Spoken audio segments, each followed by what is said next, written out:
이번 시간에는 저희가 4절의 입주자 대표회의를 살펴보도록 하겠습니다.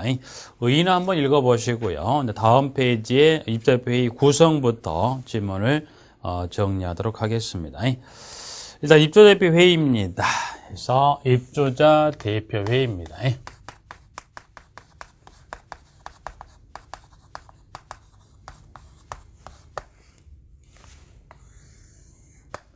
자, 입주자 대표회의도 저희가 정리를 꼭 해야 될 내용들 중에 하나가 됩니다. 자, 1번 입주자는 사업주체로부터 공동체 관리 방법 결정 요구를 받았을 때는 요구를 받은 날부터 3개월 이내 입주자 대표회의를 구성하고 그 공동체 관리 방법을 결정하여 사업체 통지 관할 시장 군수구청장에게 신고한다. 2번 하나의 단지를 수개 공구로 구분 순차적으로 건설한 경우 저희가 먼저 입주한 공구 입주자 또는 사용자는 입주자 대표회의를 구성할 수 있다. 다만 공구 입주 예정자 과반수가 입주한 때는 다시 입주자 대표회의를 구성하여야 한다라고 지문이 나와 있습니다. 이거 이따 제가 좀 잠깐 보완 설명을 좀 드리도록 하고요. 지문 보십시오. 일단은 구성입니다. 자, 구성은 보니까 입주대표를 구성하면 최소 몇 명이 있어야 구성이 됩니까? 그래서 입주자 대표회의를 저희가 구성하고자 합니다. 구성. 자, 구성은 최소 몇 명 이상이 되냐면 최소 4명 이상이에요. 최소 4명 이상으로 구성하되 동별 세대수에 비례해서 공동주택 관리구역으로 정한 선거구에 따라 선출된 대표자로 구성합니다. 이 경우 선거구는 2개동 이상으로 묶거나 통로나 층별로 구획하여 정할 수 있다라고 되어 있습니다. 자, 선거구는 여기서 잠깐 볼까요? 선거구는 뭘로 정합니까? 지금 나와 있는 대로 공동주택 관리구역으로 정합니다. 방법은 관리구역으로 정해서 3가지 중에 하나를 선택하라고 그랬죠. 그래서 보니까 2개동 이상, 동일하게 여러 개 동이 있다고 그러면 의미만 저희가 보는 겁니다. 동이 쭉 이게 있다고 그러면 동을 이렇게 해서 2개동 이상으로 이게 묶어서 하나의 선거구로 할 수 있습니다. 하나. 그리고 이게 주택단지에 따르면 지금 뭐라고 되어 있어요? 통로나 또는 층별이라고 그랬습니다. 제가 보시면 통로나 그래서 이와 같은 이런 형태로 되어 있는 경우라면 이렇게 되어 있는 경우라면 이렇게 쭉 되어 있을 수 있겠지.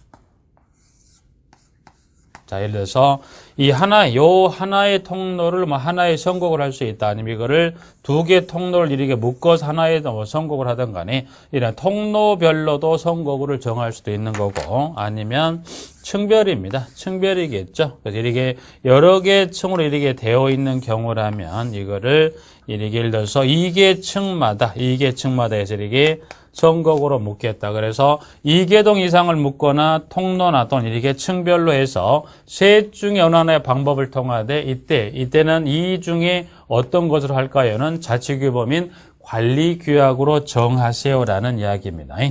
이렇게 한번 이해를 돕게 잠깐 본 거고요. 그래서 선거구는 이렇게 해서 동이나 통로나 층별로 해서 저희가 꾸리게 된다는 거 잠깐 보시고요. 자, 그 다음에 이제 보시면 구성을 하기 위해서 가장 중요한 게 이제 보시면 저희가 동별 대표자입니다. 동별 대표자의 저희가 자격이에요. 자격. 그러면 어떠한 사람들을 동별 대표자로 해서 입주자회의를 꾸릴 건지. 자, 그래서 보니까 1번 봅니다. 동별 대표자는 선출 공고일 현재 당해주택단지 안에서 주민등록을 마친 후 계속하여 6월 이상 거주하고 있는 입주자 중에서 다음 구분에 따라 선거를 통해 선출합니다. 동별 대표자 자격은 원칙은 지금 교재에 나와 있듯이 뭐예요? 저희가 선출 공고일입니다. 선출 공고일 현재 당해주택단지 안에서 주민등록을 마치고 계속하여 몇 개월 이상 저희가 6개월 이상 거주하고 있는 누구 중에서 동별 대표자로 뽑힐 수 있는 자격은 누구만 갖습니까? 입주자만 갖습니다. 그럼 여기서 말한 입주자란 건 누구를 말하냐면 공동주택의 소유자를 대리하는 배우자, 그리고 소유자를 대리하는 저희가 직계, 저희가 전비속의 의미를 말합니다. 그러면 이 동별대표 자격은 입주자만 갖는데 동별대표 나올 수 있는 것은 소유자도 되고 배우자도 되고 직계 전비속도 동별대표자로 나오는데 이 입주자라고 해서 되는 게 아니라 선출 공고일부터 6개월 이상이나 이 요건에 해당되는 입주자 중에 선출합니다. 그런데 예외적으로 이 예외적인 두 가지입니다. 두 가지라면 최초로 구성하는 경우하고 그 다음에 공구로 구분입니다. 공구로 구분 건설하는 경우는 뭐 하더라? 이 원칙 요건을 적용한다는 예외적으로 이 최초로 구성하거나 공구로 구분해 건설한 경우는 선출 공고일로부터 6개월에 한 요건을 적용한다 안 한다? 이 원칙 요건을 저희가 적용하지가 않습니다. 저희가 좀 전에 입주대표회의를 최초로 구성이란 것은 관리방법 결정 요구로부터 몇 개월 이내 구성하라고 그랬어요. 3개월 이내 구성하다 보니까 이 최초 구성하는 이 시점에 원칙 요건을 갖다 적용해버리면 입주대표회의 구성 자체가 안 되죠. 그리고 두 번째, 공구로 구분해 건설한 경우는 제가 좀 전에 교재 동그라미 2번에 양가로 1번에 반가로 2번에서 한번 잠깐 봤었습니다. 여기서 공구로 구분 건설이라는 건 교재 다시 한번 볼까요? 양가로 1번에 반가로 2번 보시면 하나의 공동주택단지를 수개 공구로 구분하여 순차적으로 건설하는 경우입니다.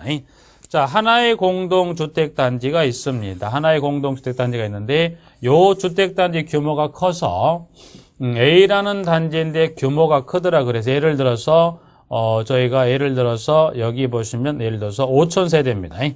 5,000세대다 보니까 이 5,000세대를 전부 지어서 입주하기가 곤란하다 보니까 109와 209로 이렇게 구분을 해서 109 2,500세대, 209 2,500세대 이렇게 나누어서 순차적 건설이라고 그랬습니다. 예를 들어서 109에 해당되는 2,500세대부터 공사를 시작을 했어요.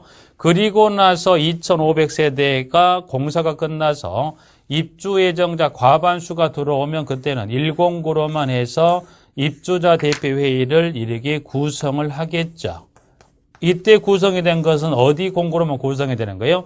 1공고로만 구성을 해서 입주자 대표회의를 구성해서 저희가 관리하다가 2공구 2,500세대 공사가 끝났습니다. 그러면 여기도 마찬가지 예정자 과반수가 들어오게 되면 이때는 어떻게 됩니까?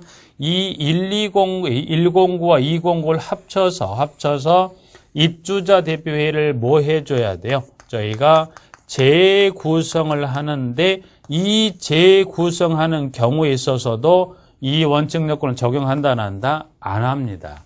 이때 원칙 요건을 적용을 해버린다라면 이때 2공구에 들어온 사람들은 이 원칙 요건을 갖다 적용해버리면 입주자대표회의의 구성원인 동별대표자 될 수 있는 자격 요건이 안 돼버리죠. 어디로만 채워지는 거예요?